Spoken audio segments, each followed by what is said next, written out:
ॐ विश्वानि देव सवितर्दुरितानि परासुव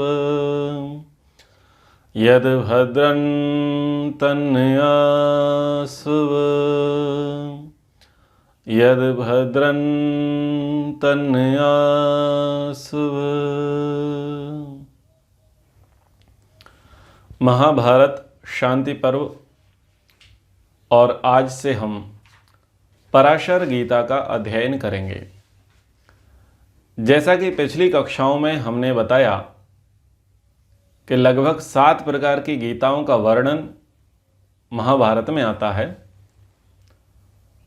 monkey Gita हम पढ़ चुके हैं, बोध गीता हम पढ़ चुके हैं और कृष्ण नीति श्रीमद् भगवद गीता ये भी हम भीष्म पर्व में पढ़ चुके थे। अब हम पराशर गीता पढ़ेंगे। पराशर गीता के बाद एक और गीता आएगी जिसका नाम है हंस गीता और अंत में आती है अनुगीता। तो पराशर गीता का जो विषय है वह है सदाचार, धर्म पालन, कर्म फल की अनिवार्यता, कर्तव्य कर्मों का उपदेश। ये इनके विषय हैं। प्रसंग को आरंभ करते हैं।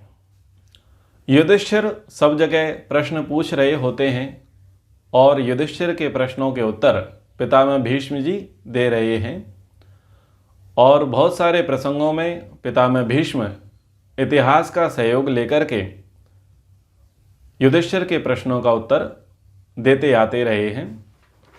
तो युधिष्ठिर जी पूछते हैं, अतः परम महाबाहो यश्रेयस्तद वदस्स में न तृप्ताम में अमृतस्येव वचसस्ते पितामह। हे पितामह, जितना आपने मुझे श्रेय मार्ग के विषय में बताया, मोक्ष के साधनों के विषय में बताया और जितना भी बताया सबका सब मेरे लिए कल्याण प्राप्ति का ही रहा है। तो जैसे अमृत का पान करने से मन कभी तृप्त नहीं होता, भरता नहीं है, वैसे ही आपके प्रवचन को सुनकर के, आपके व्याख्यानों को सुनकर के, आपके उपदेशों को सुनकर के मेरा मन तृप्त नहीं हो रहा है। मैं और भी आगे जानने की अभिलाषा रखता हूँ, इच्छा रखता हूँ। हे नरसिंह, आप मुझे बताएं कि मनुष्य कौन सा शुभ कर्म करके इस लोक और परलोक में परम कल्याण की प्राप्ति कर सकता है। मेरी यह जानने की अभिलाषा है। यहाँ मैंने आपको बता ही दिया है कि पितामह भीष्म किस अवस्था में हैं। सरसैया पर लेटे हैं, अत्यंत पीड़ा उनको हो रही है और रक्त प्रतिक्षण उनके शरीर से बह रहा है। मरणासन्न अवस्था है पितामह भीष्म की और हाथ जोड़ करके कुरुक्षेत्र की भूमि में भीष्म जी के सम्मुख युधिष्ठिर खड़े हैं। युधिष्ठिर क्यों खड़े हैं? युधिष्ठिर आए थे आशीर्वाद लेने के लिए कि युद्ध समाप्त हुआ, पांडवों की विजय हुई, अब हम राज्य करना चाहते हैं, तो आशीर्वाद लेने आए थे। वो प्रसंग वहाँ से चलता आ रहा है। तो आप इतनी अर्थापत्ति बुद्धि लगा ही सकते हैं कि कोई व्यक्ति मरणासन्न स्थिति में हो तो वो अधिक से अधिक कितना उपदेश करेगा। तो इसका सीधा सा तात्पर्य यही है कि महर्षि वेदव्यास जी यहाँ पर पितामह भीष्म जी के माध्यम से नीति के, धर्म के, अध्यात्म के उपदेशों का व्याख्यान कर रहे हैं। तो वक्ता मूल रूप से कौन है? व्यास जी हैं, लेकिन कथा में वक्ता कौन माना गया है? पितामह भीष्म। और श्रोता कौन माना गया है? युधिष्ठिर माने गए हैं। ठीक है, तो ये प्रसंग आप हमेशा याद रखिएगा। मैं कई बार इसकी आवृत्ति करता ही हूँ ताकि हमें प्रसंग पता रहे। भीष्म उवाच, भीष्म जी कहते हैं, अर्थ ते वर्तयिष्यामि यथा पूर्व महायशः पराशरम महात्मानम यत् प्रच्छ जनको नृपः। भीष्म जी कहते हैं कि हे युधिष्ठिर, इस विषय में भी मैं तुम्हें एक प्राचीन इतिहास सुनाऊंगा कि एक बार राजा जनक की सभा में पराशर मुनि पहुंचे हुए थे और पराशर मुनि जी ने राजा जनक के लिए जो उपदेश किया, जो संवाद किया, जो इहलोक और परलोक कल्याणकारी है, उस प्रसंग को मैं तुम्हें बताता हूँ। तो अब उस प्रसंग को यहाँ पर कहते हैं। तो आप ये भी देखेंगे कि राजा जनक हैं, कई जगह पर राजा जनक श्रोता हैं और बौद्ध ऋषि वक्ता हुए हैं, अलग अलग प्रकार के ऋषि हैं वो वक्ता हुए हैं। तो वो जनक भी एक प्रकार से ले लिया गया है। आवश्यक नहीं है ये जनक वो जनक हो, कौन? श्री रामचंद्र जी के ससुर देवी सीता के पिताजी जनक हो, ये आवश्यक नहीं है। जनक वो व्यक्ति है जो राजपाट तो करता है लेकिन भोग विलास में फंसता नहीं है, जो विदेह की स्थिति को प्राप्त है वो जनक है। तो पराशर जी जनक को संबोधन करते हुए कहते हैं कि हे राजन, धर्म एव कृतः श्रेय निहलोके परत्र च तस्माद् ही परम नास्ति यथा प्राहुर मनीषिणः। मननशील लोग जिसका कथन करते हैं उसको तुम ध्यान से सुनो कि यदि व्यक्ति इस लोक में और परलोक में अपना कल्याण चाहता है तो वो विधि पूर्वक धर्म का अनुष्ठान करे, क्योंकि धर्म से बढ़कर के कोई भी ऐसा साधन नहीं है जो श्रेयस्कर होवे। इसलिए प्राथमिकता से प्रत्येक व्यक्ति को अपने जीवन में धर्म का अनुष्ठान करना चाहिए, कर्मकांडों का अनुष्ठान नहीं करना चाहिए। धार्मिक कर्मकांड को यहाँ पर धर्मानुष्ठान नहीं कहा गया है। क्योंकि आप सब लोग पहले मनुस्मृति पढ़ चुके हैं तो आपको पता ही है कि धार्मिक अनुष्ठान का अर्थ क्या है। धृति क्षमा दमो स्तेयम शौचम इंद्रिय निग्रह धीर विद्या सत्यम अक्रोधो दशकम धर्म लक्षणम। ये धर्म के 10 लक्षण हैं। इन लक्षणों को अपने जीवन में धारण करना धर्मानुष्ठान है।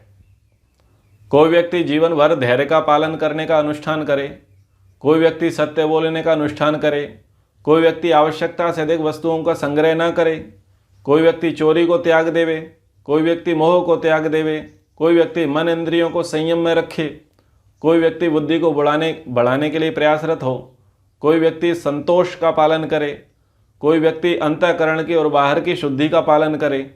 जीवन भर उसके वो व्रत चल रहे हैं। उन व्रतों का पालन करना यानी वो धर्मारूढ़ है, धर्म पर आरूढ़ है, उसका वो धार्मिक अनुष्ठान चल रहा है जीवन पर्यंत। तो ऐसे कई कई लोग हुए जिन्होंने धर्म के एक एक लक्षण का अनुष्ठान किया और उन्होंने अपने जीवन में कृतकृत्यता प्राप्त कर ली। आप और हम सब सत्य के लिए किस राजा को जानते हैं? हरिश्चंद्र को जानते हैं। हरिश्चंद्र जी ने क्या किया? धर्म का लक्षण है ना सत्य। सत्य को उन्होंने अपने जीवन में धारण किया और सत्य के कारण उनकी प्रतिष्ठा प्राप्त हुई। कई ऋषियों को क्षमा के कारण जाना जाता है, कई ऋषियों को धैर्य के कारण जाना जाता है, कईयों को अक्रोध के कारण जाना जाता है। तो हमारे कई प्राचीन मनीषी हुए, महान विद्वान हुए, क्रांतिकारी हुए और समाज सुधारक हुए, या ये कहें कि देवता हुए, जिनको हम भगवान की संज्ञा देते हैं, वो हुए। वो सब उत्कृष्ट क्यों हुए? हम उनको आज क्यों मानते हैं, क्यों जानते हैं, क्यों उनकी पूजा करते हैं, क्यों उनकी जय जयकार करते हैं?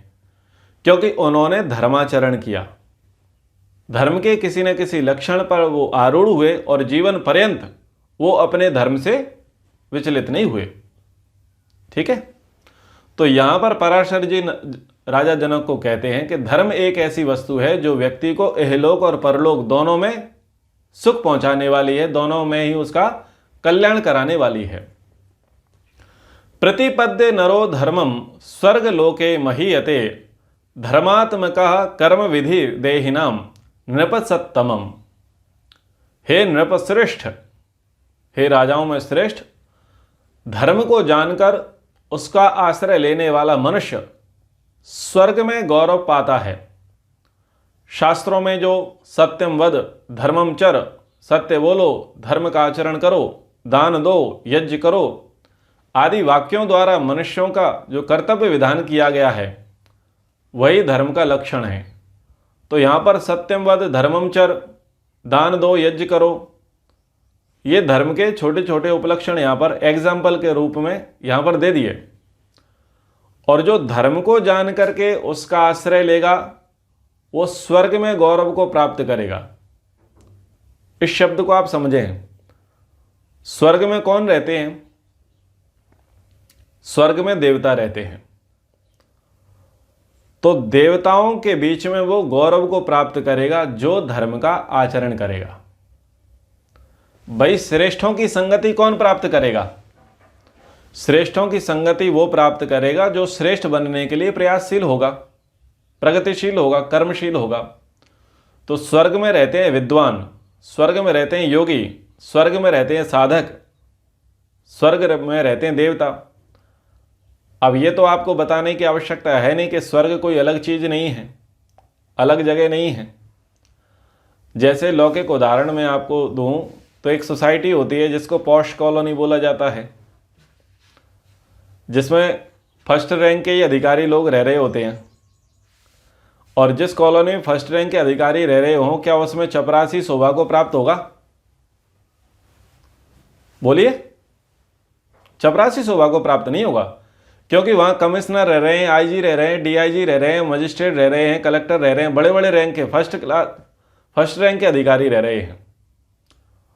तो जो व्यक्ति नया नया उस अधिकारी बन के आया है, एसडीएम बन के आया है, कलेक्टर बन के आया है, आईजी बन के आया है, डीआईजी बन के आया है, कमिश्नर बन के आया है, तो वो जब आता है उनकी कॉलोनी में तो वो सम्मान पाता है कि नहीं पाता कि भाई हमारी बिरादरी का, हमारी मेजॉरिटी का एक व्यक्ति आ गया, उसका स्वागत करें। आ गया लौकिक उदाहरण समझ में? तो ऐसे ही जो व्यक्ति धर्माचरण करेगा वो धर्माचरण करके स्वर्ग में सुख पाएगा। वहां लोग हैं वो उसका वेलकम करेंगे, वाह अच्छा व्यक्ति हमारे साथ रहेगा। तो अच्छे को अच्छा चाहते हैं और बुरे को बुरा चाहते हैं। एक पंक्ति में बार बार बोलता हूं, पानी से पानी मिले मिले कींच से कींच, और ज्ञानी से ज्ञानी मिले मिले नीच से नीच। जो व्यक्ति जिस प्रकार का होता है उसको उस प्रकार के लोग ही चाहते हैं। तो यह श्लोक आपको मुझे विश्वास है कि समझ में आ गया होगा। चतुर्विधा ही लोके अस्मिन् यात्रा तात विधीयते मर्त्या यत्रावतिष्ठन्ते साचा कामात् प्रवर्तते। इसलिए कहा कि हे तात, संसार में 4 प्रकार की आजीविका का विधान शास्त्रों में किया गया है, क्योंकि 4 प्रकार के लोग हैं और 4 प्रकार के लोगों की 4 प्रकार की आजीविका कही गई है। 4 प्रकार के लोग क्या हैं? एक ब्राह्मण है, एक क्षत्रिय है, एक वैश्य है, एक शूद्र है। ये 4 प्रकार के लोग हैं, यानी ये 4 प्रकार के वर्ण हैं। और इन 4 प्रकार के वर्णों की आजीविका के 4 प्रकार के साधन बताए। क्या कहा? ब्राह्मण का क्या कर्म है? बोले यज्ञ आदि। तो ब्राह्मण के 6 कर्म कहे गए हैं। 3 कर्म करना उसका धर्म है और 3 कर्म करना उसका कर्म है। तो अध्ययन करना, अध्यापन करना, दान लेना, दान देना, यज्ञ करना, यज्ञ कराना, टोटल 6 कर्म ब्राह्मण के हैं। ब्राह्मण षडकर्मी है। तो धर्म क्या क्या है उसका? ब्राह्मण का धर्म है कि वो दान देवे, ब्राह्मण का धर्म है वो यज्ञ करे, और ब्राह्मण का धर्म है वो स्वाध्याय करे। तो ये तो है उसके धर्म जो उसको करने ही करने हैं। और उसकी आजीविका कैसे चलेगी? तो आजीविका के लिए 3 कर्म हैं उसके, कि वो पढ़ाए, उपदेश करे, प्रवचन करे। ऐसा करके वो अपनी आजीविका चलाएगा। यज्ञ आदि वो कर्मकांड संस्कार करावे, ऐसा करके वो अपनी आजीविका चलावेगा। और दान लेवे, तो इससे उसकी आजीविका चलेगी। यहां दान का अर्थ दक्षिणा लेंगे, ठीक है? दान का अर्थ यहां पर दक्षिणा लेंगे। तो ये तो किसके कर्म है? ब्राह्मण के। फिर दूसरा वर्ण कौन सा है? दूसरा वर्ण है क्षत्रिय का। तो क्षत्रिय के लिए कर लेकर, तो कर लेकर के कर लेने की जिम्मेदारी किसकी है? राजा की है। तो राजा अकेला क्षत्रिय थोड़ी होता है, क्षत्रिय तो बहुत सारे होते हैं। तो क्या सबके सब कर लेंगे? सबके सब कर नहीं लेंगे। यहां केवल बड़ी बात को कह दिया जाता है। राजा कर लेगा, सेनापति कर नहीं लेगा, मंत्री कर नहीं लेगा, अन्य लोग कर नहीं लेंगे। अन्य लोग क्या करेंगे? अपने धर्म का पालन करेंगे। उनका भी धर्म है और उनके भी कर्म है। सैनिक क्षत्रियों का क्या कर्म है जिससे उनकी आजीविका चलेगी? उनका कर्म है रक्षा करना, प्रोटेक्शन करना। तो प्रोटेक्शन का जो वो कार्य करेंगे उससे क्या होगा? उनको तनख्वाह मिलेगी, पगार मिलेगी, सैलरी मिलेगी, भत्ता मिलेगा, उससे वो अपना जीवन यापन करेंगे। लेकिन इनके भी कंपलसरी धर्म क्या है? इनके कंपलसरी धर्म वही हैं जो ब्राह्मण के थे। इनको भी नित्य प्रतिदिन हवन करना है, इनको भी दान देना है और इनको भी स्वाध्याय करना है, शास्त्रों का अध्ययन करना है। ये कंपलसरी है। ब्राह्मण के, क्षत्रिय के, वैश्य के, तीनों वर्णों के ये कंपलसरी कर्म है, तीनों को करने हैं। और वैश्य के लिए क्या कहा कि वैश्य के लिए खेती करना आदि। तो खेती करना एक बड़ा यहाँ पर लक्षण दे दिया।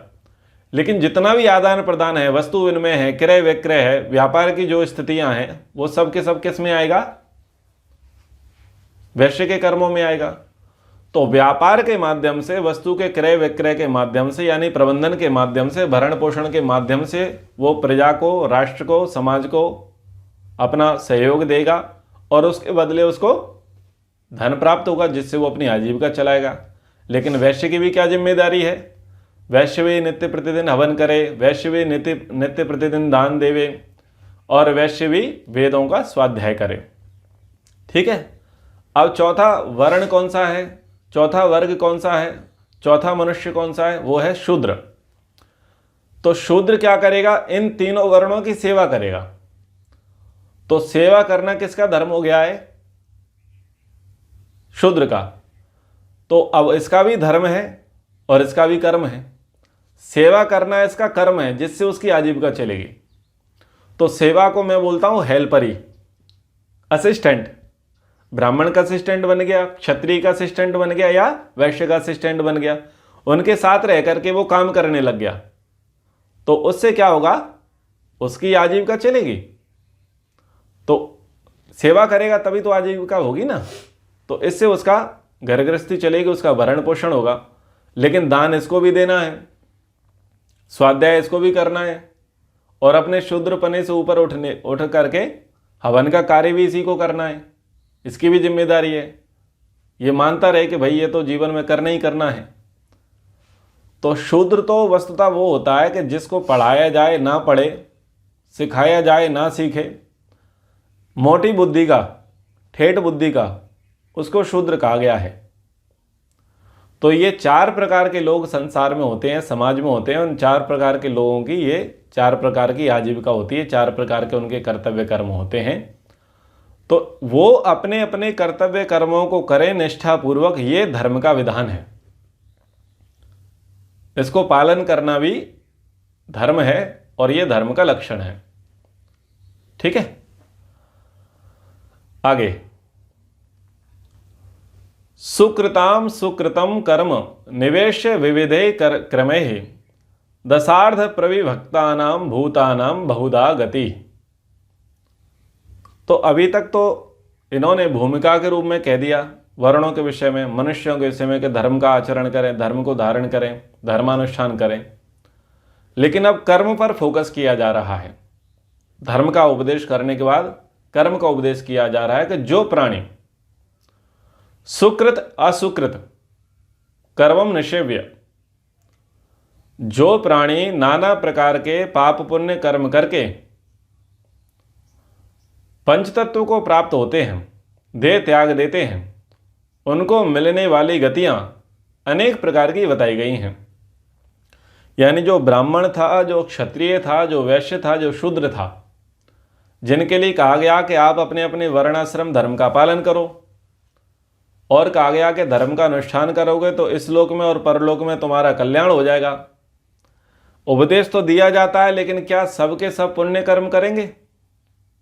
सबके सब तो नहीं करेंगे।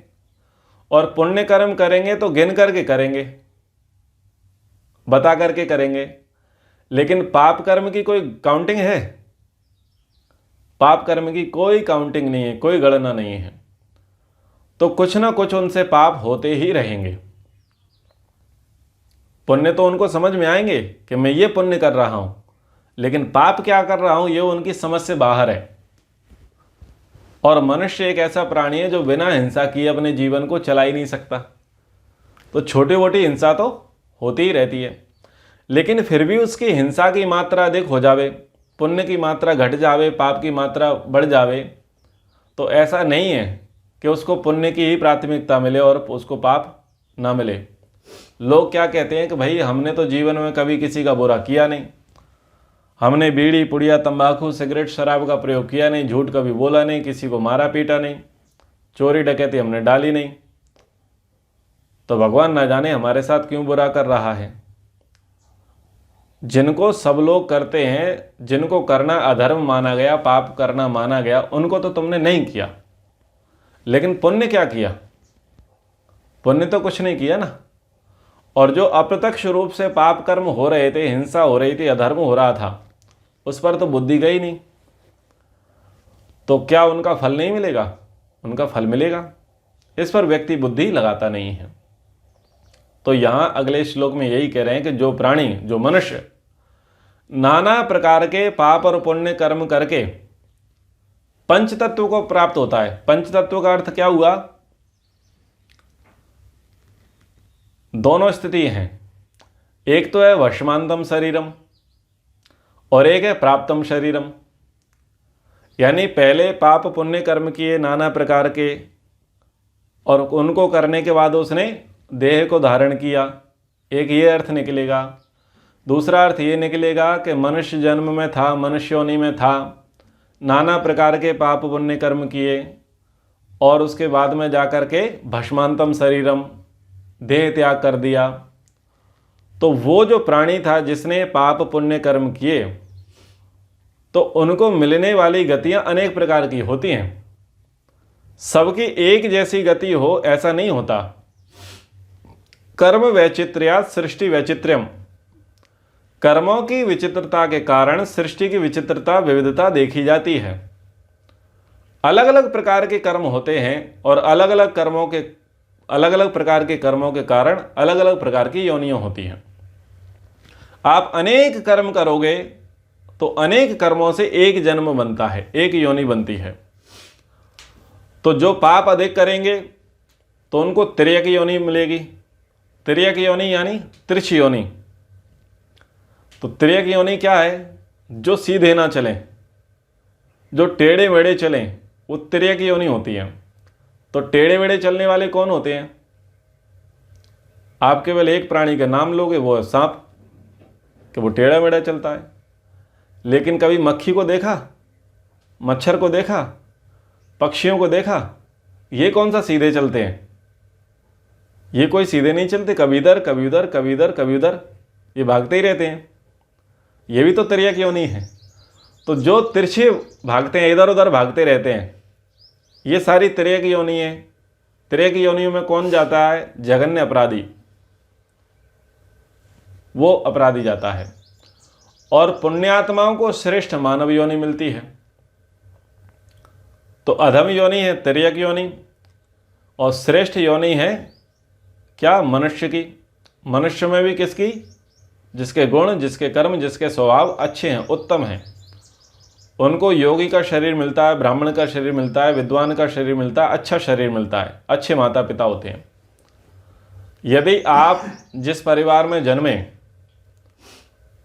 और जन्मते ही आप 5 वर्ष के हुए, 10 वर्ष के हुए, और आपने ये अनुभव किया कि मैं जिस परिवार में जन्मा उस परिवार में धन की कोई कमी नहीं थी, मैं जिस परिवार में जन्मा तो मेरे माता पिताजी अच्छे बुद्धिजीवी थे, उनके मन और विचार बहुत सुलझे हुए थे, खुले हुए थे, और वो लोग धार्मिक थे, सच्चरित्र थे, ईमानदार थे, ईश्वर भक्त थे, राष्ट्र भक्त थे, वेद भक्त थे, मातृपितृ भक्त थे, और उनका स्वास्थ्य भी ठीक है।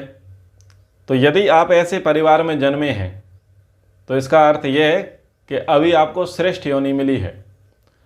लेकिन माता पिता का स्वास्थ्य ठीक नहीं रहता, अर्थ की परेशानियां बनी रही हैं, और माता पिता में प्रायः अनबन बनी रहती है, और ऐसे परिवार में ऐसे माता पिता आपने प्राप्त किए, तो इसका अर्थ ये था कि वो श्रेष्ठ गति नहीं थी। तो अब जो हुआ सो हुआ, बीती ताई विसार दो और आगे की सुध लो। ज़्यादा डीप में जाने की जरूरत नहीं है। वर्तमान को देख करके भविष्य के लिए तैयारी कर लो। यदि वर्तमान में हम अपने कर्मों को, अपने आचरणों को, अपने व्यवहारों को सुधारने लग जाएंगे तो जो आपका बीता हुआ काल है उसकी पुनरावृत्ति नहीं होगी।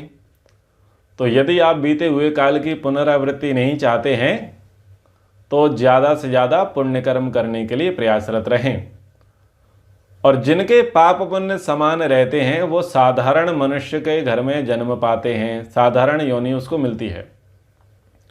तो साधारण योनि तो आप सब जानते हैं, जहाँ धन का अभाव है, विद्या का अभाव है, शरीर के अभाव है, सुख साधन सुविधाओं के अभाव है, वो सब साधारण परिवार होते हैं। लोग पूछते हैं कि मनुष्य तो बहुत पैदा हो रहा है, लोग पाप बहुत कर रहे हैं, बात समझ में नहीं आई। तो आप ये सोचो कि मनुष्यों की अगर आबादी बढ़ रही है तो किसकी आबादी अधिक बढ़ रही है? देवताओं की, मानवों की या राक्षसों की? 7.5 अरब के आसपास इस पूरी पृथ्वी पर मनुष्यों की संख्या है। तो आप ओवरऑल काउंटिंग करके देखें कि ब्राह्मणत्व शरीर कितने के हैं, यानी देवताओं की श्रेणी वाले कितने लोग हैं जिनके माता पिता बुद्धिमान हों, बुद्धिजीवी हों, राष्ट्रभक्त हों, धार्मिक हों, मातृपितृ भक्त हों, विद्या अच्छी हो, शिक्षा अच्छी हो, सुख सुविधाएं अच्छी हों। ऐसे लोगों को आप छांटो तो जल्दी छट जाएंगे और काउंटिंग में आ जाएंगे। फिर दूसरे लोग मिलेंगे मध्यम वर्गीय परिवार, तो वो भी आप छांटो तो मध्यम वर्गीय परिवार भी आ जाएगा। लेकिन जो निम्न स्तर परिवार है उसका तो मेला लगा पड़ा है। तो मनुष्यों में लोग आ तो रहे हैं, जीवात्माएं मनुष्य योनियां प्राप्त कर तो रही है, लेकिन संख्या किसकी अधिक है? संख्या है अधम योनि की, संख्या है 3rd क्लास के शरीर की, संख्या है शूद्रत्व की। तो उन्हीं की भरमार सबसे ज़्यादा है। इसका अर्थ ये निकला कि जितने पशु पक्षी वृक्ष वनस्पति कीट पतंग ये सब जो दिखाई दे रहे हैं, ये सब लोग अपने पाप कर्म को भोग भाग करके और इनके समान अवस्था में पाप पुण्य कर्म हुए तो वो मनुष्य योनि में आ गए। तो ये चीज़ें ऐसे समझनी चाहिए। ठीक है, आगे बढ़ते हैं। ना बीजात जायते किंचित ना कृत्वा सुखम एदते सुकृते विंदते सौख्यम प्राप्य देह क्षयम नरः। तो इस सिद्धांत की बात कहते हैं पराशर जी कि जैसे बिना बीज के कोई अंकुर पैदा नहीं होता, वैसे ही पुण्य कर्म के बिना कोई सुखी या समृद्धशाली नहीं हो सकता। अतः मनुष्य मृत्यु के पश्चात पुण्य कर्म के फल से ही सुख पाता है। ठीक है, सिद्धांत समझ में आ गया? आवृत्ति कर देता हूं। आज आपके जीवन में सुख है या दुख है? आप जिस परिवार में जन्मे और जन्म लेते ही आपकी 5 उंगलियां घी में थीं, अथवा सदा आपके साथ अभाव रहा, उपेक्षा रहा, आपको तिरस्कार मिलता रहा, ताड़ना मिलती रही, उपेक्षा आपकी होती रही, कठिनाइयों के साथ आपका जीवन बीता, यानी बचपन यदि दुख में बीता है, स्ट्रगल में बीता है, तो इसका अर्थ क्या है कि पाप कर्म का प्रभाव था। और यदि बचपन जवानी हमारी बहुत अच्छी बीती, इसका अर्थ ये था कि पुण्य कर्म का प्रभाव था। तो पुण्य कर्म के प्रभाव से सुख मिला और पाप कर्म के प्रभाव से दुख मिला। अब उस अवस्था को तो हम बहुत पार कर चुके, क्योंकि 20, 30, 40, 50, 60, 70, 80 वर्ष के हो गए। आज जिस अवस्था में आप हैं और आपको सुख या दुख हो रहा है, यदि सुख हो रहा है तो उसके पीछे क्या है? पुण्य कर्म। और यदि दुख हो रहा है तो उसके पीछे क्या है? पाप कर्म। तो जैसे वर्तमान में है ऐसा ही भविष्य में भी जाने। बिना बीज के कोई अंकुर पैदा नहीं होता। ऐसे ही आसमान से टपक करके पेड़ नहीं बन जाएगा, कारण होगा तब कार्य होगा। आप सोचें कि भगवान मुझे सुख नहीं देता, तो सुख कार्य है और उसका कारण है पुण्य कर्म। तो यदि मूल में पुण्य कर्म होगा तो सुख मिलेगा ही मिलेगा, और यदि मूल में पाप कर्म है तो दुख मिलेगा ही मिलेगा। तो ये हम डिसाइड कर लें, हम विचार कर लें। हम अपने लिए सुख चाहते हैं या दुख? यदि दुख चाहते हैं तो जैसा जीवन चल रहा है अल्लड़ मस्ती का चलता रहे, दुखों का ग्राफ बढ़ जाएगा। और यदि हम दुख से पीड़ित हैं और जितने थोड़ी बहुत सुख मिल रहे हैं उसमें हम असंतुष्ट हैं और हम चाहते हैं कि हमारा सुखों का लेवल बढ़े, तो पैसा कमाने से नहीं बढ़ेगा, सुख बढ़ेगा धर्म कमाने से। लोग ये सोचते हैं कि मैं पैसा कमा लूँगा तो मेरे बुरे दिन दूर हो जाएंगे। बुरे दिन कभी भी पैसा कमाने से दूर नहीं होते। फर्क केवल इतना रहेगा कि पहले प्याज चटनी रोटी खा रहे थे, बाद में आप मटर पनीर खाओगे, लेकिन सुख नहीं बढ़ने वाला। सुख धन से नहीं बढ़ता, सुख धर्म से बढ़ता है। ये ध्यान रखें। लोग इस मूलभूत सिद्धांत को भूल जाते हैं और क्या ढूंढते हैं कि हम सुखी कब होंगे? जब पैसा होगा। धन से केवल संसाधन मिलते हैं, सुख की सामग्री मिल जाएगी, लेकिन सुख संतोष शांति धन से नहीं मिलती, केवल और केवल किससे मिलेगी? धर्म से मिलेगी। इसलिए धर्म पर अधिक फोकस करें। जितनी प्रायोरिटी हम अपने जीवन में धन को देते हैं, धन कमाने को देते हैं, अगर उससे ज़्यादा ना दे सकें तो कम से कम उतने बराबर तो धर्म को दें। क्योंकि धन कमाएंगे, कमाया हुआ धन हम कितना उपभोग करेंगे कोई पता नहीं है, और उस धन को बाद में कौन उपभोग करेगा ये भी कोई पता नहीं है। लेकिन यदि धर्म कमाएंगे तो उस धर्म को आज भी हम भोगेंगे और भविष्य में भी हम ही भोगेंगे। धर्म में कोई हिस्सेदार हमारा नहीं रहेगा, लेकिन धन में बहुत दावेदार खड़े हो जाएंगे, और यदि आपने देने से मना किया तो आपको कोर्ट की सीढ़ियों पर चढ़ना पड़ जाएगा, कटघरे में खड़ा हो जाना पड़ जाएगा। और धन के लिए शांति पाठ कराने में लोगों को समय नहीं लगता। तो धन के दावेदार बहुत मिलेंगे, धर्म के दावेदार कोई नहीं मिलेगा। आप धर्म करेंगे, उस धर्म का फल आपको ही मिलेगा। तो पुण्य कर्म के बिना कोई व्यक्ति सुखी या समृद्धशाली नहीं होता। अतः मनुष्य को पुण्य कर्म पर अधिक फोकस करना चाहिए, क्योंकि मृत्यु के पश्चात पुण्य कर्मों का फल सुख होता है। अब लोग ये कहें कि मरे पीछे सुख होगा दुख होगा, किसने देखा? अरे मरोगे, जब जन्मे थे उसको देख लो। जो जन्मे थे वो मरा पीछे ही था। लोग कहते हैं ना कि यही जीवन है, आगे किसने देखा? हम पुण्य करेंगे उसका फल कब मिलेगा कोई पता नहीं, पाप करेंगे उसका फल कब मिलेगा कोई पता नहीं। आप आगे की क्यों सोचते हो? आपने जहां से शुरुआत की वहां देख लो ना। जिस आंगन में, जिस गली में, जिस मोहल्ले में आप पैदा हुए थे, वही तो आपके पाप पुण्य कर्म का फल था। पीछे देख लो, आपको समझ में आ जाएगा। अगर पीछे जैसा चाहते हो तो आप विचार कर लो, और पीछे से बेहतर चाहते हो तब भी आप विचार कर लो। करने ना करने में आप स्वतंत्र हैं। कोई आपका गला नहीं पकड़ रहा, कोई आपका हाथ नहीं पकड़ रहा, कोई लठ लेकर के नहीं खड़ा। आपकी मर्जी। जीवात्मा कर्म करने में क्या है? स्वतंत्र है। ठीक है। निरंतरम च मिश्रम च लभते कर्म पार्थिव कल्याणम यदि वा पापम ना तो नाशोस्य विद्यते। इसलिए कहा, हे भूपाल, हे राजा जनक, मनुष्य कर्म के फल में कभी केवल सुख और कभी सुख दुख दोनों को एक साथ प्राप्त करता है। पुण्य अथवा पाप कोई भी कर्म क्यों ना हो, फल भोगे बिना उसका नाश नहीं होता। यानी ये कर्म ऐसा है जो बिना फल दिए नष्ट नहीं होता। ये कर्म का प्रवाह आपके पीछे छाया की तरह, जैसे आपकी परछाई होती है, परछाई की तरह ये कर्म आपके पीछे लगा रहता है। किस लिए? फल भुगाने के लिए। जब तक ये फल नहीं भुगाएगा तब तक ये आपका पीछा नहीं छोड़ेगा। तो चाहे आप पाप कर्म करो और चाहे आप पुण्य कर्म करो, आप इस कर्म से अपना पीछा नहीं छुड़ा सकते। किसी भी कीमत पर आप पीछा नहीं छुड़ा सकते। आप उनसे पीछा छुड़ा सकते हैं। मधुमक्खी को आपने छेड़ा तो मधुमक्खी आई और मंडराती रही आपके ऊपर, तो आप किसी न किसी उपाय से मधुमक्खी से पीछा छुड़ा लोगे। आप स्ट्रीट लाइट के नीचे बैठे थे, कहीं पार्क में बैठे थे, तो पार्क के मच्छर आपके सिर पर मंडराने लगे, तो किसी न किसी उपाय से तुम उनसे भी बच जाओगे। ऐसी अन्य अन्य चीज़ें हैं आप उनसे बच ही जाओगे। कोई आपको टारगेट कर रहा है, स्टॉक कर रहा है, तो आप बच जाओगे उससे, उससे कहीं ना कहीं आप अपना पीछा छुड़ा लोगे। और तो और चलो आप अपनी परछाई से भी पीछा छुड़ा लोगे। अंधेरे में खड़े हो जाओगे तो कौन सी परछाई है, परछाई तो उजाले के कारण है, उजाले में जाओगे तो परछाई रहेगी। लेकिन कर्म ऐसा है कि कर्म बिना फल दिए नष्ट नहीं हो सकता, कर्म से पीछा छुड़ा नहीं सकते।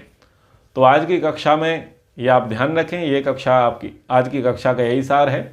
अच्छा कर्म करेंगे अच्छा फल मिलेगा, और बुरा कर्म करेंगे तो बुरा फल मिलेगा। आगे और पाराशर गीता को हम पढ़ेंगे।